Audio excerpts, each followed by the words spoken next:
Saïda Mayouf nous propose ce reportage.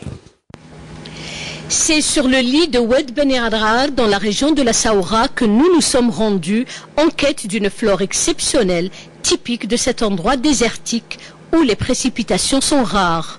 Dans cette vallée profonde, aux rochers escarpés, plus de 80 espèces végétales sont répertoriées, des plantes résistantes au sol salin et aux zones arides.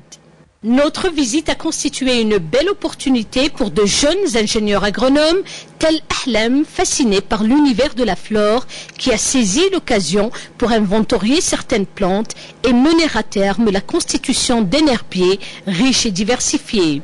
On fait la détermination au niveau de préciser le nom scientifique de ces espèces, le nom commun. On fait les utilisations parce qu'on a des plantes médicinales comme Centolina, comme l'Artemisia, Herba, Elba et d'autres plantes. Et aussi des plantes on l'utilise dans la gastronomie de cette région. Par exemple, le terfès, c'est une espèce endémique.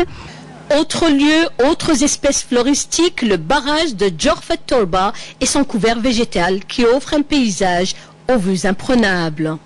Un patrimoine qui englobe, outre le majestueux Pendalep, d'autres arbres et végétaux défiant le temps et mettant en valeur la splendeur du site. Les espèces floristiques qui se trouvent au niveau des plateaux Hamada de la région de Bichar, nous avons le Gymnocarpos dicander, on appelle localement le Jifna, nous avons l'Onia arborea, Moricondia arvensis, il y a tellement d'espèces qui sont pour la plupart des plantes médicinales et aromatiques bien sûr.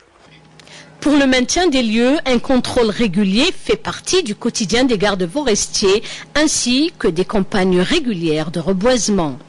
L'intervention des forêts est surtout au niveau des zones arides et particulièrement au niveau des zones favorables donc aux plantations, comme ici au niveau du barrage de Djorfet Torba.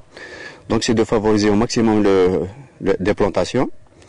D'abord c'est des plantations donc on exécute avec des espèces qui s'adaptent aux conditions climatiques. Dans cette immensité du désert, la végétation croît à son rythme, embellit la nature et ne demande qu'à être préservée dans son milieu naturel.